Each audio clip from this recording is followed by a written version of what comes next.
Good morning students. Today we are going to study occupational hazard. Previous class में हमने पढ़ा था कि फाइबर से वूल किस तरह से प्रिपेयर की जाती है। आज हम पढ़ेंगे ये जो पूरा प्रोसेस होता है वूल बनाने का, उसके अंदर क्या क्या नुकसान होते हैं। In our country for many people wool industry serve as an important means of livelihood. हमारे देश के अंदर जो वूल इंडस्ट्री है वो बहुत सारे लोगों को काम देती है, उनके जीवन का एक साधन है ये। But sorters job is hazardous as sometimes as they get infected by a bacterium anthrax which result in a fatal blood disease known as sorter disease. लेकिन इस काम को करने से बहुत सारी प्रॉब्लम्स उनको आ जाती है। शीप, गॉट और ये एनिमल प्रोडक्ट हैं, एनिमल लिविंग ऑर्गेनिजम्स हैं, इनकी बॉडी के ऊपर बैक्टीरिया प्रेजेंट होते हैं। तो एक बैक्टीरिया होता है एंथ्रेक्स, इससे एक फैटल ब्लड डिजीज़ हो जाती है जिसको बोलते हैं sorters disease. Such risk faced by workers in any industry are called occupational hazard. तो ऐसे रिस्क, ऐसी इंडस्ट्री में काम करने वाले जो लोग होते हैं, मज़दूर होते हैं, उनको इस तरह की प्रॉब्लम्स को फेस करना होता है, इसको बोलते हैं ऑक्यूपेशनल हजार्ड्स। अब हम पढ़ेंगे सिल्क। नेक्स्ट फैब्रिक हम पढ़ेंगे silk. Silk is also obtain from animal from silkworm. Silk भी हमको किससे मिलती है? सिल्कवर्म से। रेशम का कीड़ा होता है, उससे सिल्क बनाई जाती है। So it is also recalled as animal fibre, इसलिए इसको भी हम क्या बोलते हैं? Animal fibre. Silkworm spin the silk fibers. The rearing of silkworm for obtaining silk is called sericulture. जो लोग सिल्क बनाने के लिए रेशम के कीड़े को पालते हैं तो वो उस प्रोसेस को बोलते हैं रियरिंग ऑफ सिल्कवर्म, मतलब सेरीकल्चर। उसको मतलब रेशम के कीड़ों को पालना कहलाता है सेरीकल्चर। और सेरीकल्चर के अंदर जब सिल्कवर्म अंडे दे देती है, उसके बाद एक स्टेज आती है इसकी कोकून। वो कोकून के अंदर जो स्टेज होती है उसके अंदर सिल्क स्पिन किया जाता है। तो इस आगे नेक्स्ट चैप्टर में हम सिल्क से फाइबर कैसे बनाया जाता है उसको पढ़ेंगे। Life history of silk moth. The life history of a silk moth starts when a female silk moth Lay's eggs. कहाँ से स्टार्ट होती है इसकी लाइफ साइकिल? जैसे ही रेशम का कीड़ा जो रेशम का सिल्कवर्म होता है, उसकी फीमेल जब अंडे देती है, द लार्वा कैटरपिलर और silkworm hatches from the eggs of the silk moth. उसके अंदर से लार्वा निकलता है। लार्वा से क्या बनता है? कैटरपिलर और silkworm. The next stage of its life history is called pupa, where they grow in size and caterpillar changes into pupa. जो कैटरपिलर वाली जो स्टेज होती है वो कहलाती है प्यूपा। वो क्या करता है? अपने साइज़ को इंक्रीज़ करता है और किस में चेंज हो जाता है? Caterpillar. It weaves a net to hold itself. अब ये जो प्यूपा होता है वो क्या करता है? अपने चारों तरफ एक जाल बुनना शुरू कर देता है। It then swings its head in the form of a figure 8। Figure 8 ये देखिए, इस फॉर्म के अंदर ये अपने आप को कन्वर्ट कर लेता है। ठीक है। During head movement the caterpillar secretes protein fibre which harden on contact with air and become silk fibre. जैसे जैसे ये अपने हेड को उस नेट के अंदर मूव करता है तो अपने मुंह से एक प्रोटीन सिक्रीट करता है, प्रोटीन फाइबर, जो एयर के कांटेक्ट में आकर के हार्ड हो जाता है और किस में कन्वर्ट हो जाता है? सिल्क फाइबर में। Caterpillar cover itself completely with silk fibre and turns into a pupa. ये कैटरपिलर क्या करता है? अपने आप को पूरी तरह से इसके अंदर बंद कर लेता है और ये स्टेज इसकी कहलाती है pupa. This covering is known as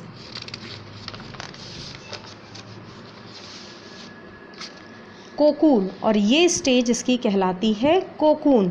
जब ये अपने आप को सिल्क फाइबर के अंदर बंद कर लेता है, वो स्टेज इसकी कहलाती है cocoon. The moth continues to develop within the cocoon, silk fibre are then used for weaving silk cloth.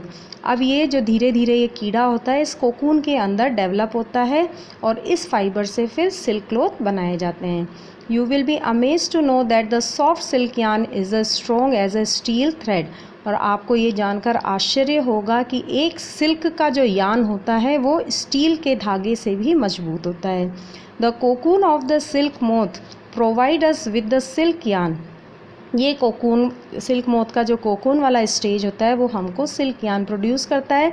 There are variety of silk moth on basis of their appearance which are very different from one another. अलग अलग तरह के रेशम के कीड़े हमारे यहाँ पर प्रेजेंट हैं जो हमको वेराइटी ऑफ सिल्क फाइबर्स देते हैं। And they yield the silk yarn with different texture as coarse, smooth, shiny etcetera. जैसे कि कोई रफ़ होता है, जिस किसी का टेक्सचर रफ़ होता है, कोई बहुत चिकना होता है, कोई बहुत चमकीला होता है। Various types of silk obtain from cocoons spun by different types of moths are. अब ये जो वेरियस सिल्क मोथ से जो अलग अलग टाइप के फाइबर्स हमको मिलते हैं वो कौन से होते हैं? टसर सिल्क, मोगा सिल्क, कोसा सिल्क, ये सब होते हैं। However mulberry silk moth is the most common silk moth. और इन सब में फेमस कौन सी है? Mulberry silk moth. मलबरी मतलब शहतूत, शहतूत के पेड़ के ऊपर जो सिल्क मोथ रहती है वो होता है mulberry silk moth. The cocoon of this moth provides soft, lustrous and elastic silk fiber which can be dyed in beautiful colors. फिर इन सिल्क को अलग अलग कलर्स के अंदर डाई कर लिया जाता है। India is one of the major producer of commercial silk. हमारा जो देश भारत इस वर्ल्ड के अंदर एक लार्ज क्वांटिटी में सिल्क प्रोड्यूस करता है। सेरीकल्चर और culture of silkworm is primitive occupation in India. भारत के अंदर सेरीकल्चर या सिल्कवर्म को पालना एक बहुत बड़ा रोजगार का साधन है। Now women are significantly involve in various kind of industry related to silk production in India.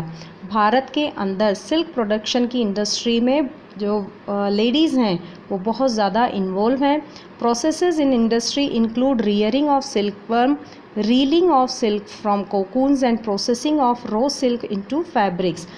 जैसे कि सिल्कवर्म को पालना, उसके अंदर से रीलिंग ऑफ सिल्क, कोकून्स के अंदर से वो जो थ्रेड होता है उसको निकाल के रील में बनाना, या रॉ सिल्क को, जो कच्चा सिल्क मिला है उसको फैब्रिक्स में कन्वर्ट करना, इन सब प्रोसेस के अंदर वुमेन्स इंक्लूड हैं। Silk industry contribute in the economy of the nation. हमारे देश को बहुत ज़्यादा इकोनॉमी मतलब पैसा प्रोवाइड करती है, ठीक है, ये industry. India ranks among the leading silk producing countries where China is the leading producer of silk in the world. World के अंदर सबसे ज़्यादा चाइना से सिल्क प्रोड्यूस होता है, दूसरे नंबर पर भारत का आता है। From cocoon to silk. अब ये कोकून से सिल्क किस तरह से तैयार होता है? Moth are reared and to get silk threads their cocoons are collected. जब सिल्क वर्म कोकून की स्टेज में आ जाता है तो सिल्क के धागों को कलेक्ट कर लिया जाता है। वो कैसे करते हैं? पहला स्टेज है रियरिंग सिल्क वर्म, मतलब सिल्क वर्म को पालना। At a time 100 of eggs are laid by a female silk moth. एक बार में कोई 100 अंडे देती है silkworm. On the strips of cloth और paper the eggs are stored carefully. या तो कपड़े के किसी पट्टी के ऊपर या पेपर के ऊपर इनकी एग्स को बहुत सावधानी से स्टोर कर लिया जाता है। And are sold to silkworm fibres. और जो किसान होते हैं जो सिल्कवर्म को पालते हैं उनको बेच दिया जाता है। Farmers keep eggs under suitable condition of temperature and humidity and provide hygienic condition. जो किसान सिल्क मोथ को पालते हैं वो इसको, इन अंडों को क्या करते हैं, जो सूटेबल टेम्परेचर, ह्यूमिडिटी और एक स्वच्छ कंडीशंस उनको प्रोवाइड करते हैं। For the larva to hatch from eggs they are warm to an appropriate temperature. और लार्वा को हैच करने के लिए उसमें अप्रोप्रिएट जितनी गर्मी टेम्परेचर की ज़रूरत होती है वो प्रोवाइड किया जाता है। द लार्वा कॉल्ड कैटरपिलर और silkworm feed on mulberry trees that bear a fresh crop of leaves day and night and show immense increase in size. जब एक बार अंडों से लार्वा निकल जाते हैं तो उनको मलबरी लीव, शहतूत के पत्ते खाने के लिए दिए जाते हैं। और ये जो कैटरपिलर होते हैं या लार्वा होते हैं, ये दिन रात बस खाते ही रहते हैं और अपने साइज़ को इंक्रीज़ करते हैं। ये सिल्कवर्म, ठीक है, और ये इसका लार्वा और ये कोकून की स्टेज होती है। डिस्कवरी ऑफ सिल्क, अब ये भी एक बहुत इंटरेस्टिंग है कि सिल्क की डिस्कवरी कैसे हुई। ऐसा माना जाता है the exact time of discovery of silk is a sort of mystery and either unknown, मतलब इसकी खोज कब हुई थी ये एक मिस्ट्री है, रहस्य है। अभी तक एग्जैक्टली पता नहीं है कि इसकी खोज कब हुई थी। According to an old Chinese fable, the Empress Si Longqi was asked by the Emperor Huang Tito to find the cause of damaged leaves of mulberry trees growing in their garden. एक पुरानी Chinese कथा है, उसके अनुसार रानी ने राजा से पूछा कि उनके जो शहतूत का गार्डन है उसकी पत्तियां ख़राब क्यों हो रही है। The empress found white worms eating up mulberry leaves, तो उसने रानी ने पाया कि एक कीड़ा है उसके अंदर जो उसकी पत्तियों को खा रहा है। She also notice that they were spinning shiny cocoons around them, रानी ने देखा कि जो उनका कोकून का जो स्टेज है उसमें चारों तरफ एक फाइन चमकीला एक धागा बुना हुआ है।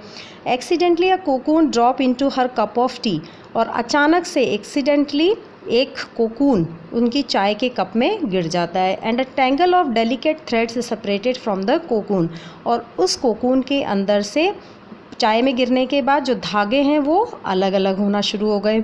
The origin of silk was kept a closely guarded secret for 100 of years and its industries began setting in China.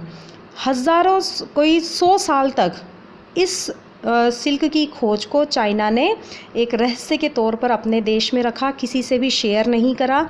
Letter on silk was introduce to other countries by traders and travellers, फिर जैसे जैसे लोग एक देश से दूसरी देश में जाने लगे, ट्रैवलर्स आए, व्यापारी आए, उन लोगों ने पूरी दुनिया को बताया कि चाइना के अंदर इस तरह का एक फैब्रिक भी प्रेजेंट है। The route travel by traders is still called the silk route, और आज भी जो ट्रैवलर्स थे, यात्री थे या जो ट्रेडर्स थे, जिस रूट से चाइना जाया करते थे उस रूट को आज भी सिल्क रूट कहा जाता है। Now then, along with the freshly chopped mulberry leaves, larvae are kept in clean bamboo trays. अब ये जो लार्वा होते हैं वो मलबरी लीव्स खाते रहते हैं और अपनी साइज़ को ग्रो करते रहते हैं। उसके बाद उनको बैम्बू ट्रे के अंदर, बांस की ट्रे में रखा जाता है। After 25-30 days the caterpillars stop feeding on leaves and move to a tiny chamber of bamboo in the tray to spin cocoons. 25-30 दिन तक तो ये खाते रहते हैं, फिर ये खाना बंद कर देते हैं और जो कैटरपिलर होता है वो बैम्बू ट्री के अंदर जा कर के अपना कोकून या फाइबर अपने चारों तरफ बुनना शुरू कर देता है। Trays are provided with small tracks और twigs to which cocoons get attached. अब फार्मर्स क्या करते हैं, इनके लिए ट्रे प्रोवाइड करते हैं जिसमें लकड़ियाँ या जो ट्विक्स होती है वो टंगी रहती हैं। तो ये क्या करते हैं, कैटरपिलर अपने आप को उन ट्विक्स पे, उन टहनियों पे अपने आप को अटैच कर लेते हैं। Silk moth is develop inside the cocoon spun by the caterpillar और सिल्कवर्म। उसके बाद ये मोथ अपने आप को कोकून के अंदर कन्वर्ट कर लेती है और क्या कर लेती है, अपने चारों तरफ एक जाल बुन लेती है। प्रोसेसिंग सिल्क, अब इससे फिर कैसे बनता है इस थ्रेड से। For obtaining silk fibres a pile of cocoon is used. अब फाइबर बनाने के लिए बहुत सारे कोकून का यूज़ किया जाता है। Cocoons are kept under the sun और बॉइल्ड और expose to steam to separate out the silk fibres. बहुत सारे कोकून्स को या तो धूप में सुखा लिया जाता है या उनको उबाल लिया जाता है या उनको स्टीम देते हैं ताकि अंदर का जो कीड़ा है वो मर जाए और उसके बाद सिल्क फाइबर उसमें से अलग कर लिया जाता है। Process of separating thread from the cocoon to use them as silk is called reeling the silk. अब उस कोकून के अंदर से कीड़े को मारने के बाद उसमें से धागा निकाल लिया जाता है जिसको बोलते हैं reeling the silk. To unwind the thread of fibres और fibres of silk from the cocoon special machines are required for reeling. अब ये धागा निकालने के लिए एक अलग से मशीनें आती हैं। Silk fibers are then spun into silk threads which are woven into silk cloth by weavers। और इसके बाद इस धागे से क्या तैयार किया जाता है, सिल्क फाइबर से धागे तैयार, थ्रेड्स तैयार कर लिए जाते हैं और उससे कपड़ा तैयार किया जाता है। That's all in this chapter.